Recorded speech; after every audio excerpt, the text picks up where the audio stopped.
The rain had begun as a whisper upon the glass, soft and uncertain, as though the heavens themselves hesitated to disturb the peace of Whitmore Hall. But by afternoon, it had become a storm, not the wild kind that tears branches from trees, but a steady, punishing rain that seemed to echo the cruelty taking place inside. Within the grand drawing room, among gilded mirrors and perfumed air, Lady Eleanor Whitmore stood alone. Before her, her stepsister Arabella, youthful and radiant in silk the color of spring lilacs, smiled with venom sweetly disguised as virtue.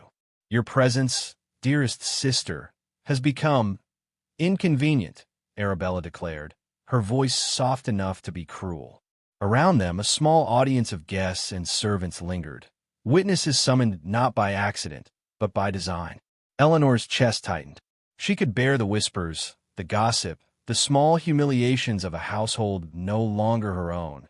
But this public dismissal, pierced more deeply than she'd imagined. Arabella's mother, once Eleanor's stepmother and now mistress of the estate, folded her fan with deliberate slowness. "You must understand, Eleanor," she added with a falsely pained sigh. "Your father's passing left matters delicate. It would be best for all concerned if you sought residence elsewhere. Perhaps Bath or a quiet parish. Somewhere fitting." Eleanor's fingers clenched the folds of her gown. At 45, she had long learned that protest only fed cruelty. Yet the injustice stung, for this house had once been her sanctuary. Every corridor still whispered her late father's voice. Every window caught the same light that had warmed her childhood. She had been mistress of this home once. Now she was its intruder. A hush fell when Arabella spoke again, eyes glittering. "You see, dear sister, every gentleman who visits me for courtship ends up praising your composure. Even in middle age, you have a way of drawing attention that does not belong to you." Her tone sharpened. "You've taken enough admiration meant for me." The words, though dressed in civility, struck like open slaps. The assembled guests averted their gazes. Eleanor stood motionless, pale as marble. She thought of her father's portrait above the mantel, a proud man who had once promised she would never want for kindness. His absence now seemed an act of betrayal.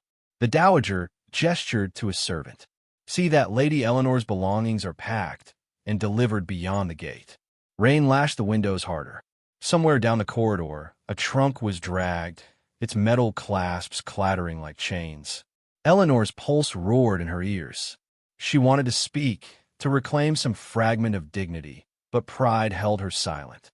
If this was to be her exile, she would not feed their satisfaction with tears. She turned slowly toward the doorway, pausing only once to look back. The chandelier above glittered like frozen stars, casting her reflection in a dozen fractured pieces upon the mirrors. She realized she did not recognize herself in any of them. Outside, the storm greeted her like an accomplice.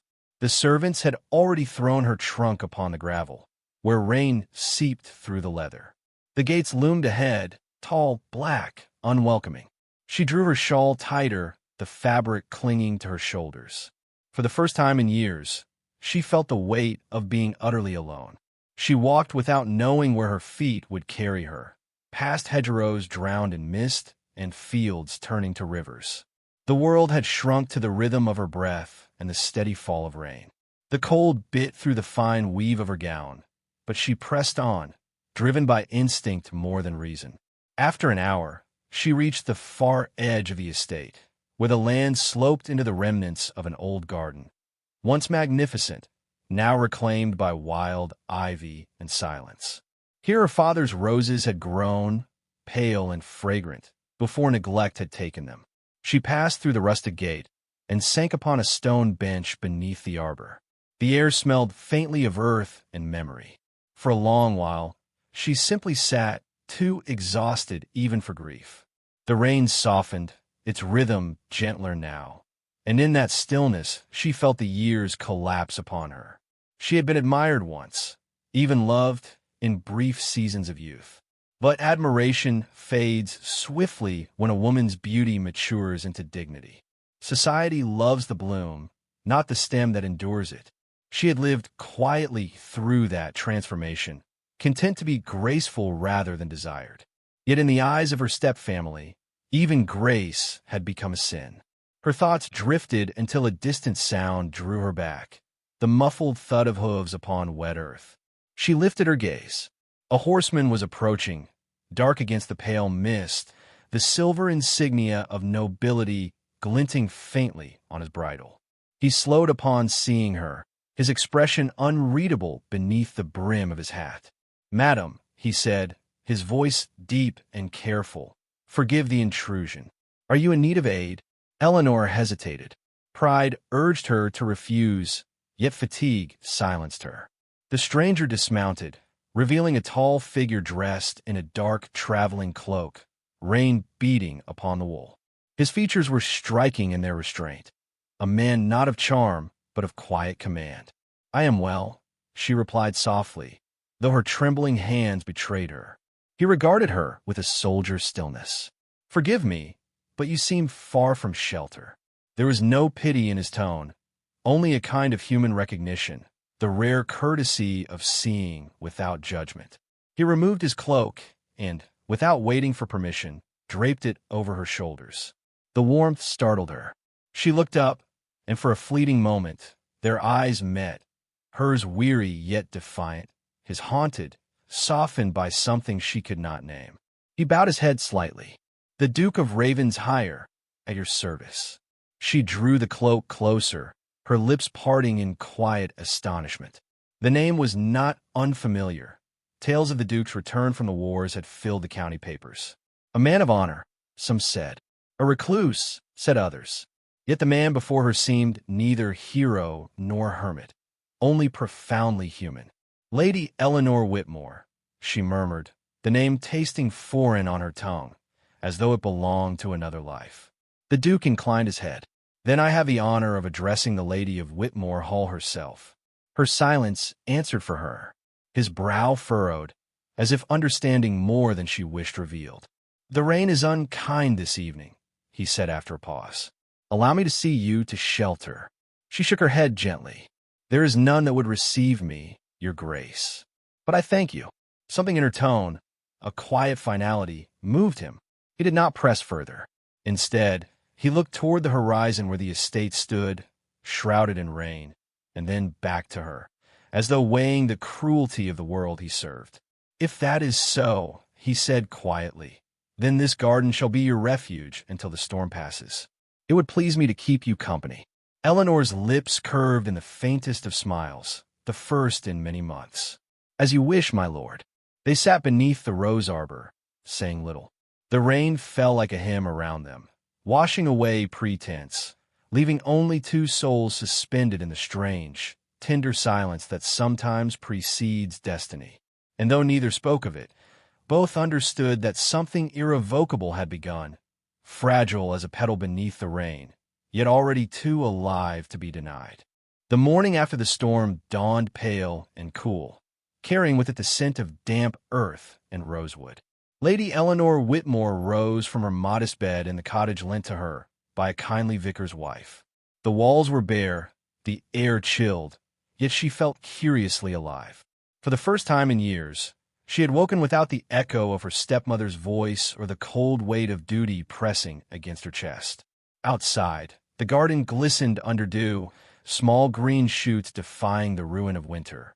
She wrapped her shawl about her shoulders and stepped into the light, unaware that beyond the low hedge, the Duke of Ravenshire had already paused upon the road, his horse restless beneath him, his gaze drawn again toward the cottage he should not have approached. He had told himself he would not return. It was improper, a man of his station visiting a lady fallen from grace. Yet since that evening in the rain, her image had haunted him. There had been no artifice in her, no performance, only dignity carved from suffering. He had seen beauty countless times in salons and parlors, but never one that seemed so unaware of itself. That night he had not slept. He had listened to the rain strike the windows of Ravenshire Manor and wondered if she had found shelter. Now, despite reason, he found himself again at her gate. Eleanor looked up when she heard the soft clatter of hoofs. The Duke dismounted with the same quiet deliberation she remembered. Every movement contained, purposeful. "Your Grace," she greeted, her voice composed though her pulse quickened. "You honor my humble dwelling." He inclined his head, eyes scanning the small patch of earth where wildflowers grew between stones. "I fear I intrude, Lady Eleanor. Yet I owed myself the reassurance that you were well." She smiled faintly, that restrained smile that both invited and forbade comfort. "I am as well as a displaced lady may be, I suppose. I have found modest work, tending the parish accounts and assisting the vicar's wife with her pupils." The Duke's expression softened. "A noble employment. I have always believed dignity lies not in the task, but in the grace with which it is done." His sincerity unsettled her more than any flirtation could have. There was a quiet steadiness about him, an ease that disarmed defenses long practiced. "I am grateful, my lord," she replied, "though I must confess, my hands are more accustomed to embroidery than to ledgers." He smiled, a fleeting, human expression that transformed his solemn face. "Then perhaps they might return to gentler work. I came with a commission, if you would consider it. I am in need of embroidered drapery for the chapel at Ravenshire. The roses there have withered. I thought a skilled hand might restore them, even if only in thread." Eleanor hesitated, aware of the impropriety, yet the offer carried no hint of condescension.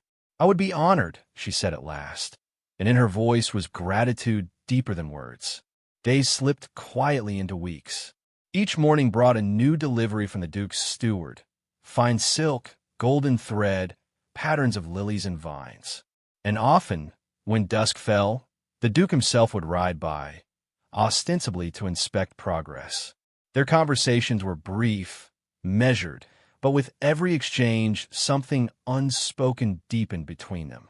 He would stand at her doorway, gloved hands clasped behind his back, asking of her welfare, of her work, of the children she taught.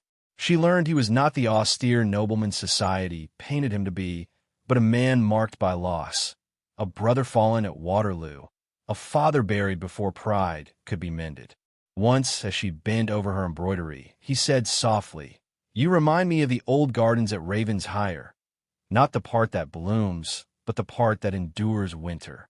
The words startled her, not for their poetry, but for the rare gentleness they carried. She looked up and met his gaze, finding in it no pity, only quiet recognition. "And you," she replied, before she could stop herself, "remind me of the rain, grave, relentless, yet necessary." He bowed his head, a shadow of a smile curving his lips. "Then we are both survivors of storms." The visits did not go unnoticed. In the village, tongues began to wag. The grocer's wife whispered that the Duke had taken an interest in the fallen Lady Whitmore. The vicar's maid swore she had seen him dismount at dusk, his cloak glistening with rain. Gossip, in that small world, spread faster than mercy. When word reached Whitmore Hall, Arabella laughed, a cruel, ringing laugh that made her mother flinch. "How fitting," she said. "Our aging sister, now, plays the temptress to a war hero. Perhaps pity will make her desirable after all." Her stepmother, more cautious, advised silence. "Let her hang herself by scandal," she murmured.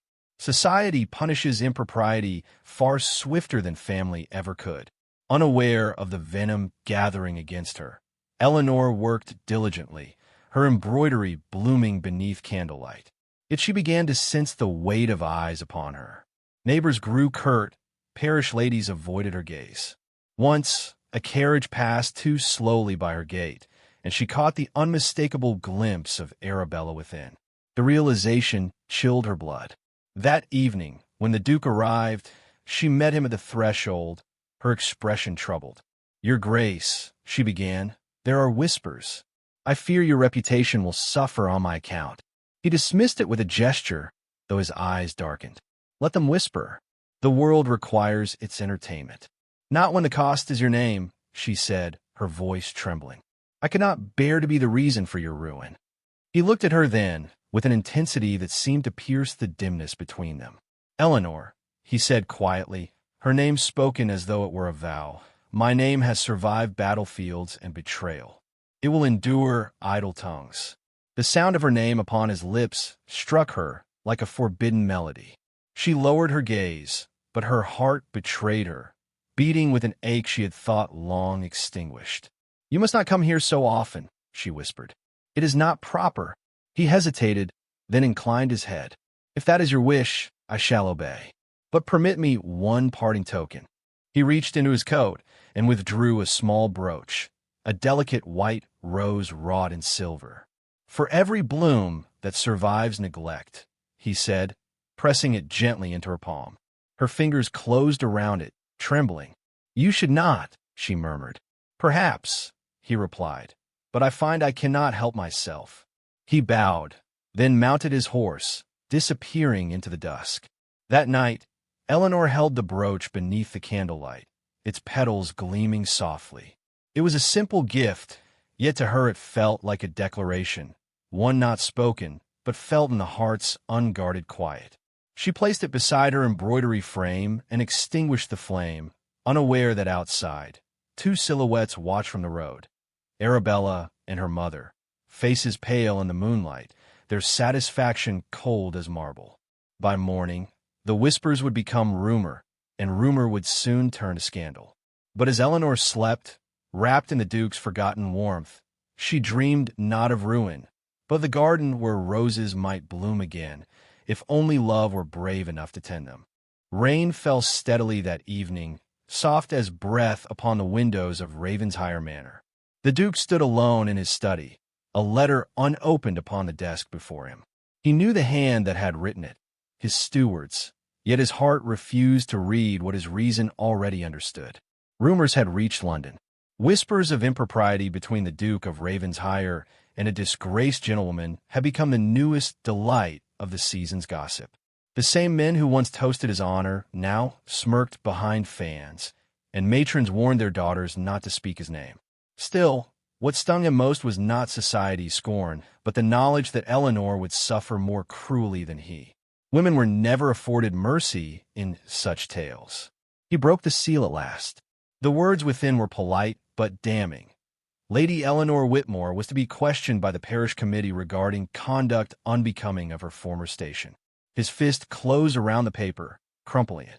He could see her face, the quiet pride with which she bore insult, the softness of her eyes when she believed herself unseen. "They will not break her," he whispered, as if the words could become a shield. That same night, Eleanor sat before her hearth, the fire reduced to pale embers. The vicar's wife had withdrawn her company that afternoon, her tone tinged with forced civility. "Perhaps," she had said, "it would be wise if you sought residence elsewhere, dear. Appearances, you understand." The words echoed still, hollow as an empty room. She could not bear the thought of leaving yet another home, yet she knew she must. The brooch the Duke had given her lay upon the table, its silver petals glinting faintly. She traced its edges, her heart divided between gratitude and fear. What had begun as a kindness had become her undoing. When a knock came at the door, she started, half expecting the vicar, but it was the Duke himself, hatless, rain-swept, eyes alight with urgency. "Forgive the hour," he said, his voice low, "but I could not let another moment pass." "My lord," she began, rising, "you should not be here. They already think." "I know what they think," he interrupted gently, "and I no longer care." He stepped closer, the firelight painting his face in gold and shadow. "Eleanor, I came because you must not face this storm alone. They mean to ruin you utterly. I will not permit it." Her composure wavered. "You speak as though I am helpless." He shook his head. "Not helpless. Wronged. And I would rather earn the world's contempt than stand idle while injustice devours what goodness remains in it." The sincerity in his tone pierced her restraint. "You are too noble," she whispered, "and I am too marked by shame. Your protection would cost you everything." He smiled faintly, the kind of smile that hides a wound. "Perhaps I have little left to lose that I still value." For a long moment, neither spoke. The rain whispered against the roof, a quiet rhythm between them. Then Eleanor said softly, "What would you have me do?" "Come to Ravenshire," he said, "at least until this passes. Let them speak as they will. Truth will find its way, though slowly. Her gaze fell to the fire. "If I go with you, they will never forgive either of us." "Then let us live beyond their forgiveness," he replied. The words hung in the air, trembling with something perilously close to confession. Eleanor turned from him, her breath unsteady. "You must not speak so. You are bound by duty, to title, to name, to the ghosts of those who came before you." "And yet," he murmured, stepping closer, "in all my years of duty, I have never felt alive until now." His nearness stole her breath. For a heartbeat, propriety faltered beneath something deeper. Two souls long exiled from tenderness, finding each other in defiance of the world. But Eleanor drew back, her voice barely a whisper. "If you truly wish to honor me, your grace, you will go. Leave me to face what must be faced." He searched her eyes and saw resolve there, firm yet sorrowful. Slowly he bowed his head. "As you wish, my lady. But know this, if they condemn you, they condemn me also." He turned then, the storm swallowing him as he stepped into the rain. The days that followed were merciless. Invitations ceased, doors closed, and the village that once nodded politely now crossed the street to avoid her. The parish council summoned her to account for her behavior, and though she went with head held high, she felt each gaze like a dagger. When she returned, weary but unbroken, she found a sealed envelope upon her table, bearing the Ravenshire crest. Inside lay no words, only a single white rose pressed flat, and beneath it a small card. "Courage is the bloom of truth." She wept then, not from despair, but from the quiet ache of being seen. For all the Duke's restraint, his gesture spoke what neither had dared confess aloud. She placed the rose beside its silver likeness on her mantle, a symbol of something fragile yet indomitable. Weeks passed. The scandal began to dull beneath new amusements of the ton, but the damage was done. Eleanor's name would never again be spoken without a trace of pity. Yet amid the silence, she found peace. Her hands returned to work, her spirit steadied. Each stitch of the chapel drapery became a prayer, not for redemption, but for acceptance. One afternoon, as winter gave way to the first timid blooms of spring, she received an unexpected summons. The Duke's steward stood at her door, hat in hand. "His Grace requests your presence at Ravenshire," he said. "There is a matter of importance he wishes you to witness." Her heart fluttered with a mix of fear and longing. She followed in the small carriage provided, the familiar landscape rolling past, the river, the meadows, the road that once divided their worlds. When she arrived, the great doors of Ravenshire stood open.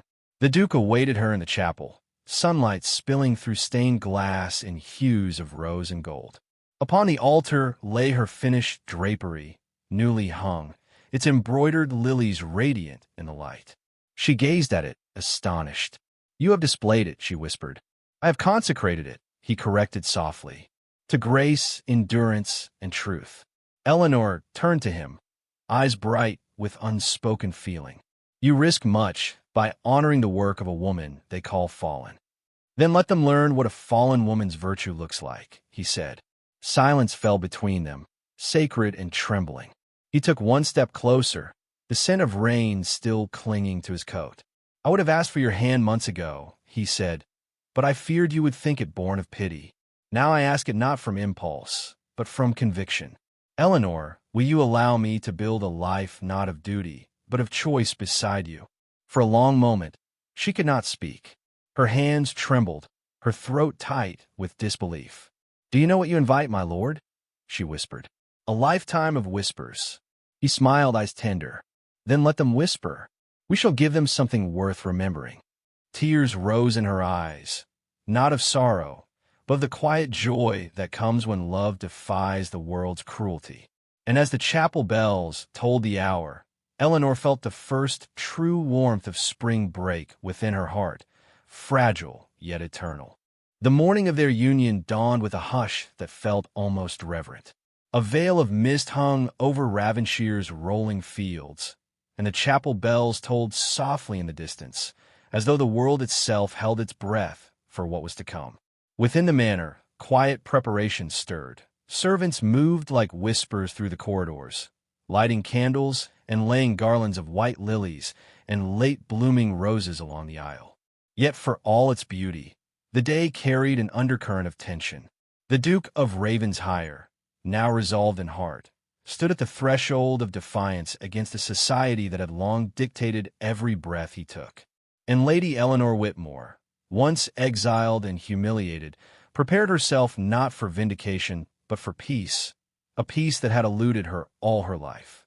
She stood before the looking-glass, her hands steady as she fastened the simple string of pearls about her neck. No gown of splendor adorned her, no diamonds sparkled at her throat. Instead, she wore pale, dove-gray silk, modest yet luminous in the morning light. In her reflection, she saw no trace of the woman cast out months before, shivering in the rain. There was quiet strength in her eyes now, a light that had survived shame and solitude. When a maid timidly asked whether she wished to wear a veil, Eleanor smiled faintly. "No veil," she said. "I have nothing to hide." In the chapel below, Sebastian waited. The Duke had known battlefields, duels, and the silence of grief, but none had left him so undone as this waiting. He ran a hand over the polished wood of the pew before him, his thoughts returning to the first time he had seen her, alone among the roses, her sorrow wrapped in grace. That image had haunted him ever since, reshaping every notion he'd once held about beauty, virtue, and love. He had expected resistance from the world, and it had come in full force. Letters from peers urging him to reconsider, veiled warnings from the crown circle that such a union would stain his legacy. But every argument dissolved when he imagined life without her. There could be no legacy worth preserving if it did not include her. When she entered the chapel, all whispers ceased.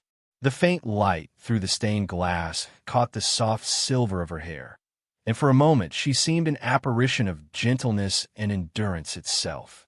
Sebastian stepped forward, unable to restrain the emotion that rose in his chest.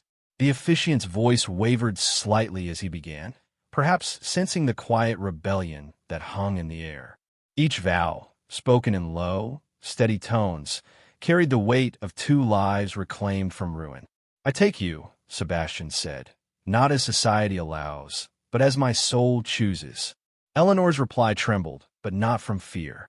"And I, not for title, nor rescue, but for the truth you have given me when the world offered none." When the final words were spoken, there was no applause, no grand assembly to bear witness. Only the music of the wind through the chapel arches, and the steady thrum of 2 hearts bound by something purer than approval.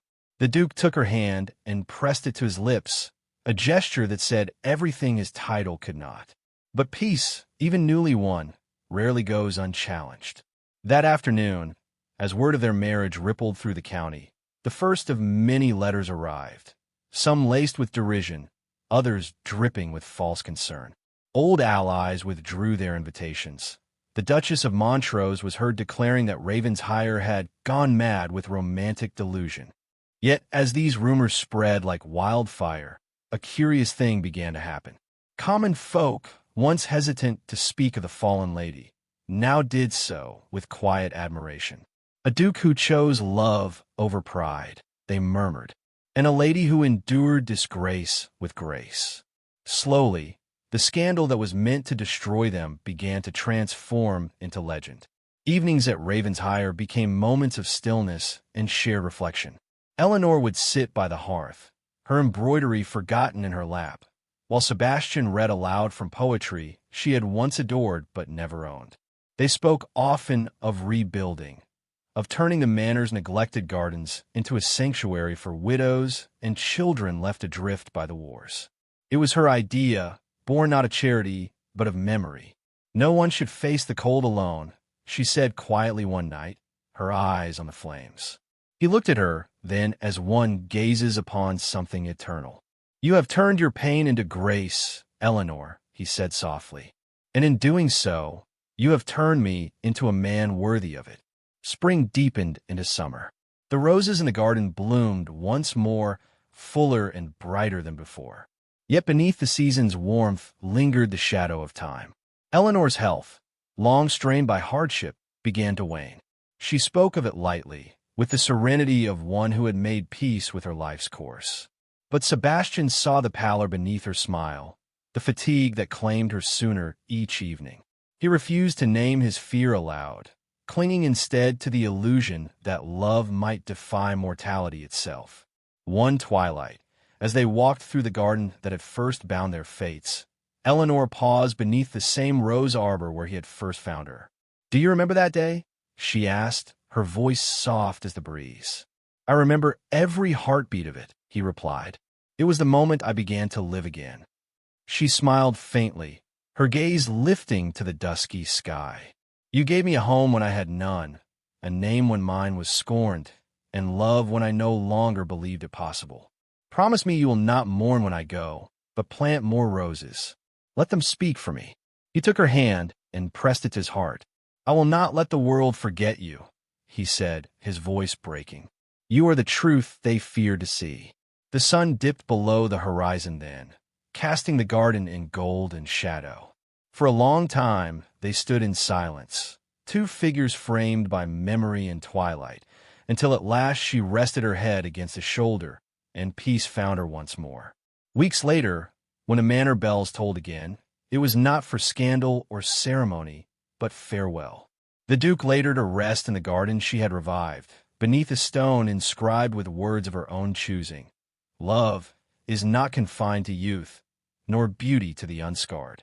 Each morning thereafter, he walked the path she had once taken, tending to the roses she had cherished. The villagers often saw him there, hat in hand, speaking softly to the blooms as though she still listened. Years passed, and tales of Lady Eleanor and the Duke of Ravenshire became legend.